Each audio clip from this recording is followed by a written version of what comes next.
Brüder und Schwester von Arbeit und Neut, alle versöhnen zu Seid und zu Spreit, zusammen, die von sie's greit, sie flattert von Zorn, von Blut ist sie reut, a Schwur, auf Leben und Deut.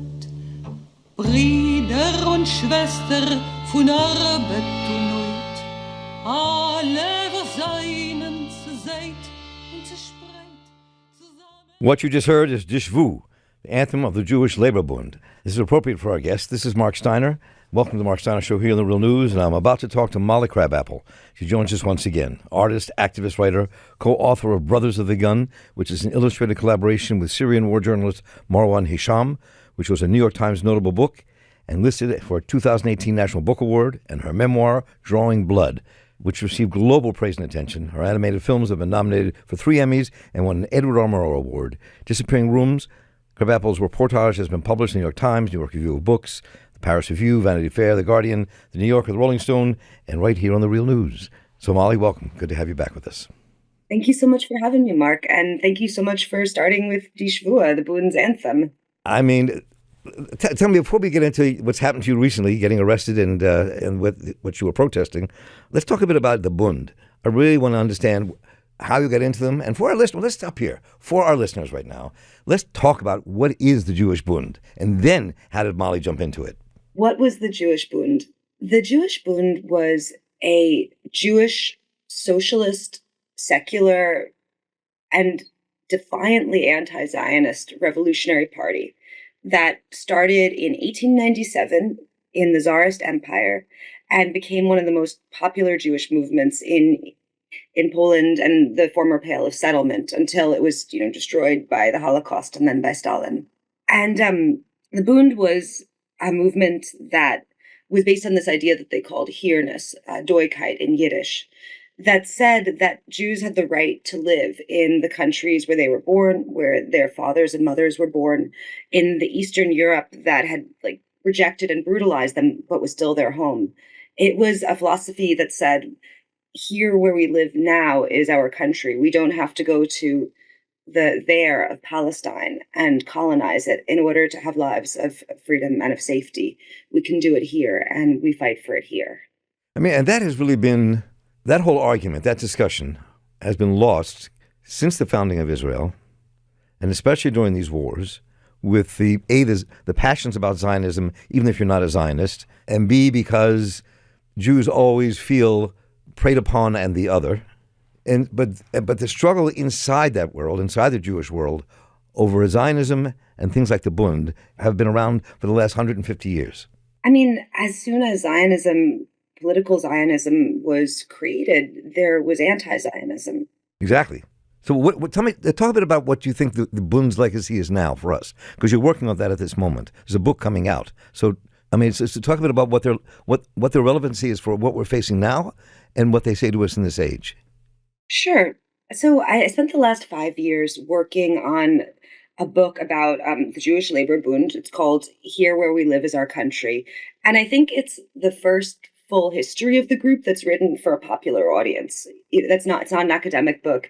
It's a book that is written in a way that's as exciting and vivid and funny, where characters fuck. That's something that you could give to, a 25-year-old and say, this is your history. Now, why did I choose to write a book about the Bund, and why does it say something that's so relevant and so vital for us now? To me, what their legacy is, it's threefold. The first is that they were humane democratic socialists. They were people whose philosophy was in line with the DSA here. They were people who did not, go over to Stalinism, but who nonetheless were a party that fought, with their fists and in electoral politics and in the streets for the rights of workers. So that's the first thing. They were socialists in the best way. They were also people who said that the answer for Jews was not to go and colonize and ethnically cleanse another country in order to make a sort of ersatz homeland, but instead that Jews had the right to live where they were, and that this was something worth fighting for, that your home now, where you were, was worth defending and could be defended in solidarity with other people. Bernard Goldstein, who was a fighter for the Bund, who ran their militia, he compared their philosophy in interwar Poland to that of Black people in America. Mm-hmm. Mm-hmm. And Bernard said that from knowledge. He spent the last years of his life in the Bronx. The third reason that I have been obsessed with them is that they were so prescient about what Zionism would become. From the Bund's very earliest days, they saw that if there was an attempt to create a Jewish ethno-state in Palestine, it would mean a state of eternal war with both the neighboring countries, but also with the Palestinians that were inside that country, and that it would mean also an eternal state of war with the Jews that were taken into this project to get rid of their previous cultures, whether it was, the Arabic culture of a Jew from Baghdad or the Yiddish culture of a Jew from Vilnius, Mm-hmm. to instead, create them as these like new Israelis. And they saw that eventually this violence that Israel would need to inflict from its very first moments would turn inward and create a state that was based on racism and religious fundamentalism. They literally have letters and articles where they're writing this in the 1920s and the 1930s. And here we find ourselves at this moment. This is probably, I think, in my lifetime, one of the most dangerous moments we faced, not just in Israel, in this country, across the globe, with the rise of neo-fascism. And Israel is at the heart of that. And it's painful and difficult to fathom that Jews could end up running a neo-fascist state. Not that there were always been fascists among the Jews, as well as communists and liberals and everybody else, but the idea that a neo-fascist state has taken hold, and that we are, the larger we, oppressing on other people at this moment, and also could cause that we bring the Masada to ourselves again. I mean, that's where I think we find ourselves.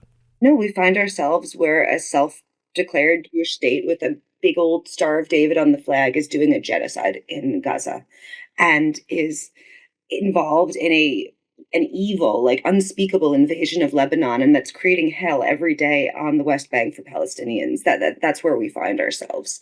It's one of the most shameful and heartbreaking moments that I can think of.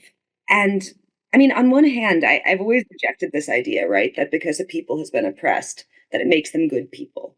I don't actually think oppression, let alone, going through a genocide like Jews did, makes anyone better. Right. In fact, I think it makes you worse. I mean, I look, and I think that, in fact, the role that the Holocaust has played in cultural and ethical life has, in some ways, blinded people to the fact that suffering makes no one into saints. I often think about the people of the Soviet Union, right, who had 20 million people were murdered, 20 million who had their cities destroyed, who, suffered ungodly amounts under the Nazis, and who, pretty soon afterwards killed, millions of people in Afghanistan and Chechnya. And no one would look and say, how could the people of the Soviet Union, after suffering so much, inflict suffering on others? Right. Yeah, it wouldn't even cross people's mind. But I think because the Holocaust is this event that's almost put apart, from history, this basic truth about humans has been forgotten, that enduring a genocide just means that you're a people that endured a genocide. Does not mean that you are destined by history never to inflict one on others. Exactly. I mean, it's the contradiction that exists when you look at the fact that in the 60s, 70% of all the white freedom riders were Jews. Right. At the same time, I had cousins who I loved dearly, I would sit with, but they were slumlords. And they owned corner stores that ripped off the people in poor neighborhoods where they lived and worked. And the contradictions just abound. And that's just the human existence, I think. And I think in the Jewish world, we could use some kind of internal discussion about who we are, and let's deal with reality. Exactly, that we have the same flaws and contradictions and idiocies and heroisms as any other group. So let's talk a bit about your recent arrest. My recent arrest. With Nan Golden and others at Wall Street.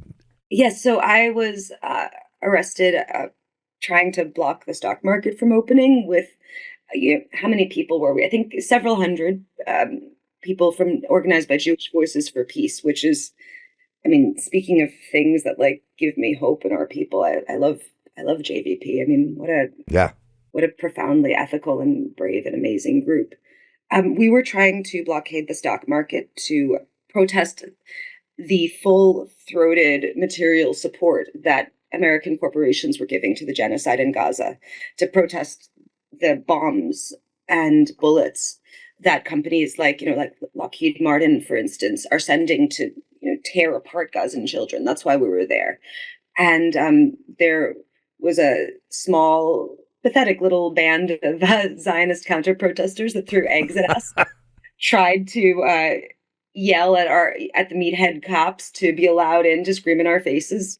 But in general, we were all arrested, and I was very proud to do that. And I think that honestly, it feels like the least I could do.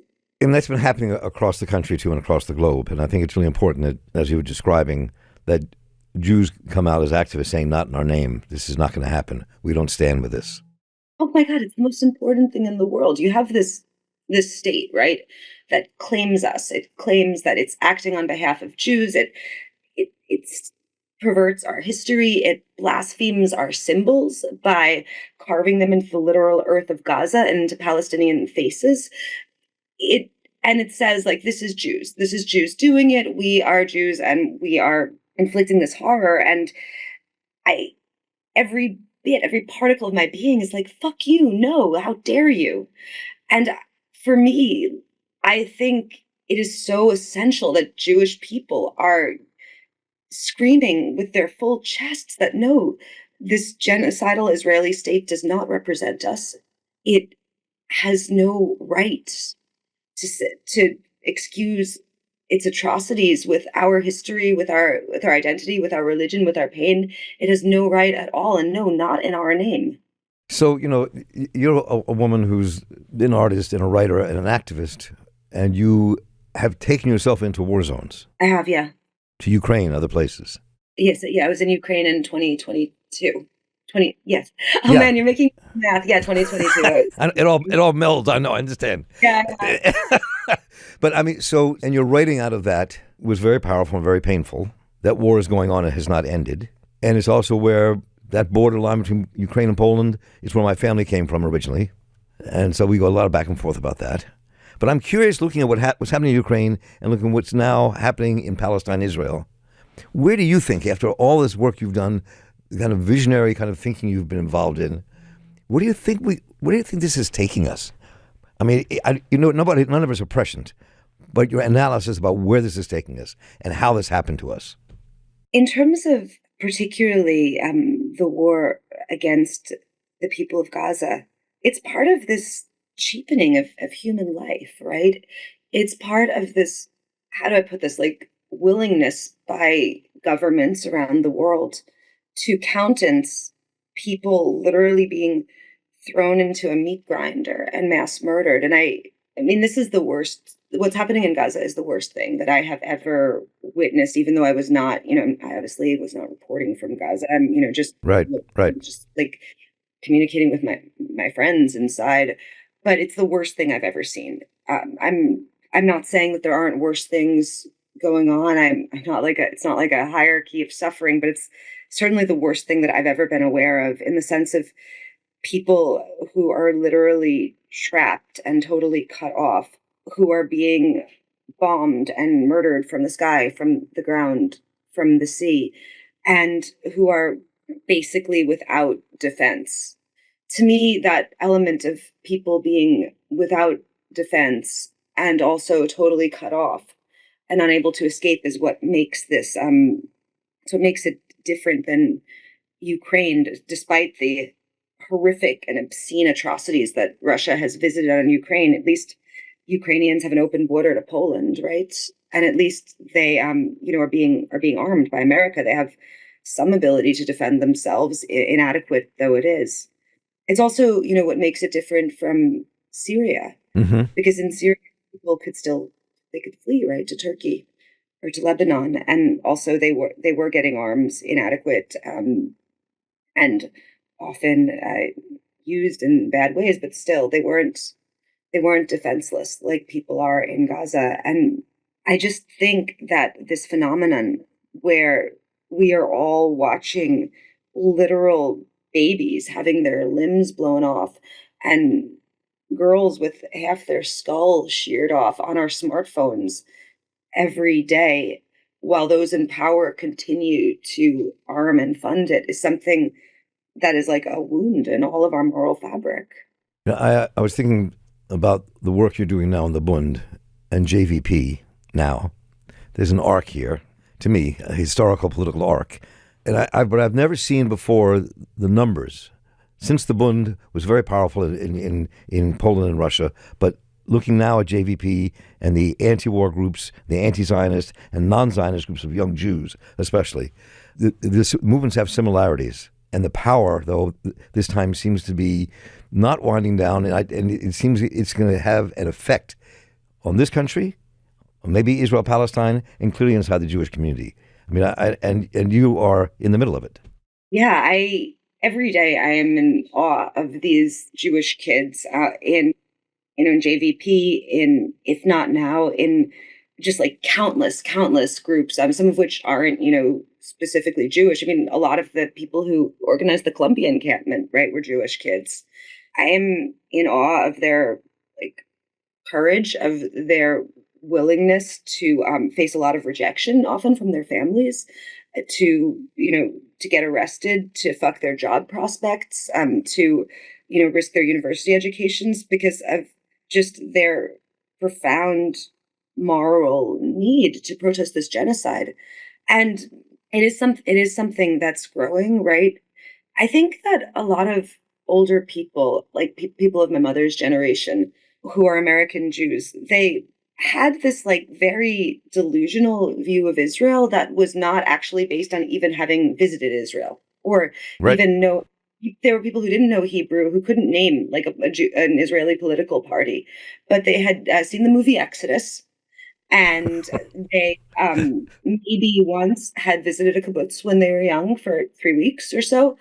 And they had this very strong emotional attachment. And this emotional attachment utterly blinded them to the horrific crimes that Israel, since its foundation, was inflicting on the Palestinian people. And I think that the difference with younger Jews is they don't have that, right? They're not people who remember a Israel that claimed to be socialist, right? Right. They're people who probably weren't. They probably never in their lives saw an Israel that wasn't being governed by Netanyahu. I mean, how long Netanyahu's basically been in power on and off since he incited Rabin's murder, I think. Exactly. Yes. And it's when I look at that, we all have our journeys. In '67, I tried to join the Israeli army to fight because of the war. Fuck, you did? Yes. Glad they rejected you, man. That's not Jesus. And that was in the midst of being an anti-Vietnam War activist and organizer in the underground media as well. So why did you? I mean, why did you? Because it was that war that changed a lot of us. It was that war, meeting left-wing Israelis, meeting Palestinians, that changed everything. That went from being a member of Hashem HaChatzer to saying, no, this is wrong. We can't. This is not us. We can't do this. It was where the switch came. Right. I'm glad I didn't. I'm glad the war was over in 7 days. I didn't join the IDF. But I think that there was a profound switch then. And it's happening now. When I think about your work on the Bund, and people really need to know this, and I can't wait for it to come out so we really can dive into it deeply together to understand what that history means for us now. And that war in '67, and where we find ourselves today with this war in Gaza, where we are slaughtering tens of thousands of Palestinians, just destroying the entire strip of Gaza. One of my closest friends is Palestinian, Ali Zageb. His nephews, two of them were shot and killed by settlers outside of Ramallah. Hell, man, I'm You know, in this madness now. Yes, yes. You know, and I'm in touch with a guy. I'm going to get on the air with again, Mohammed Ra, who is in Gaza trying to take care of his people. I mean, it's people don't fathom how horrendous this war is for the people in Gaza. What it's doing to them. Every single bit of life is being destroyed. Every university, every library, every hospital, every restaurant, everything that people built against such odds, right? Because these people were building these things under blockade, under extreme limits on construction materials, under poverty. They were building them while being bombed every 2 years. People in Gaza still built so much beauty in spite of everything. And all of that has been systematically, block by block, destroyed and turned into blood-soaked dust by this genocidal invasion. I reported from Gaza in 2015, and I had this amazing translator I work with, Mohammed Rajab, and right now he's a driver for UNICEF, and he is living in a tent with 4 little boys and his wife and his his elderly parents. His father-in-law died because Israel sadistically keeps medicine out of the Gaza Strip, and so he died in pain because of this sadistic Israeli blockade that they've done, at the same time as they're doing this genocidal invasion. And I just think about that. Like, these are, you have one moment, right? You have a home, you have things that you've built, you have, beauty that you've made, you have, a family, and then the next moment you're living in a fucking tent surrounded by just the absolute destruction of everything you've ever known. And right now, at this moment, right, where Israel is essentially liquidating northern Gaza, right, where they're rounding up men and forcing them to strip and writing numbers on their foreheads and taking them to God knows what torture camp. I mean, my heart wants to leap out of my chest from rage at this. Yes, I understand completely. And I before we let you go, I want to go back to this arc and also where you think this takes us now. I mean, the Bund that you wrote about was a very powerful movement, a non-Zionist Jewish movement. Anti-Zionist Jewish movement. Anti-Zionist, excuse me. You may be crystal clear. Anti is the right word, not non. Anti-Zionist. They literally had mass meetings with where the banner was "Liquidate Zionism," and they passed resolutions that were this is in Warsaw in the 1920s. They passed resolutions that were like, "It is the duty of every worker to struggle with all his might against Zionism and national chauvinism." And so, do you think there is actually a hope that we can build a really strong, not Bund, because that's another century, but a movement that really takes hold inside the Jewish world that speaks to the rest of the world saying no, and we can actually do something to stop this? That we have a voice, and it's not just up to the folks that have all the money in all the kind of major Jewish organizations? I absolutely think that a movement is being built, and not just, in America, right? Like, there's networks of Jews in Europe that are standing against this, right? In Argentina, in Australia, in places around the world that have Jewish communities, Jews are absolutely rejecting this. And they're organizing both as just as people, right? The way, and in general, political things like how I'm in the Democratic Socialists, but also they're organizing as Jews. And I think it's something that is scaring the shit out of the people that are the donors to these major Jewish orgs. There was an interesting article who wrote it? It's basically labor reporting about how Jewish organizations around the country, from Jewish day schools to synagogues to, just lefty Jewish cultural groups, have been purging anti-Zionist employees, especially, young people, right? Who are people who, don't necessarily have a big platform and a lot of means to fight back. They've been firing people over being in a keffiyeh in a Facebook photo or liking an Instagram post. And I think the reason that there's this huge, huge institutional backlash against young anti-Zionist Jews is because these donors are scared shitless because they know that they're losing an entire generation. Exactly. I agree.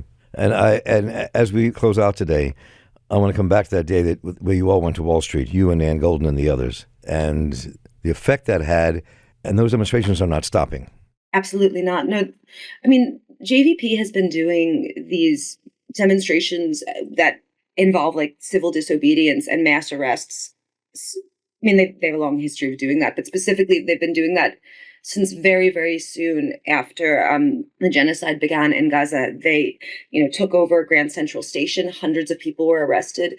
I was also part of a demonstration where we took over the Statue of Liberty over and over and over again, like whether like in the Capitol or at sites in New York, they have been doing these mass demonstrations where hundreds of people are getting arrested in order to show that they utterly reject this war. And I don't think that we alone can stop the bombs. We're a very small group, despite how big our mouths are. Jews in general, but I think that the moral power of Jews utterly rejecting this genocide and utterly rejecting this apartheid being carried out in our name is crucial. And I think it's terrifying to the Zionist establishment, and it's not going away. It's only growing. Molly Crabapple, first of all, thank you so much for taking the time. I know you're an extremely busy human being. I appreciate your work, your creativity, your strength to stand up to all this is happening, and what you paint, draw, and write. So, and I look forward to talking to you when the Bund comes out, your book on the Bund.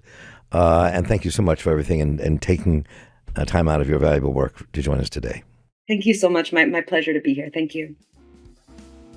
I want to thank Molly Crabapple once again for joining us and bringing her creative genius to bear on so many issues we're confronting, especially Israel-Palestine.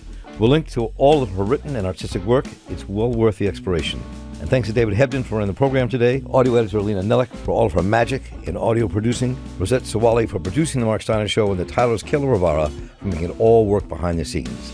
And everyone here at The Real News for making this show possible. Please, let me know what you thought about what you heard today, what you'd like us to cover. Just write to me at mss@therealnews.com, and I'll get right back to you. Once again, thanks to Molly Crabapple for joining us today. So for the crew here at The Real News, I'm Marc Steiner. Stay involved, keep listening, and take care.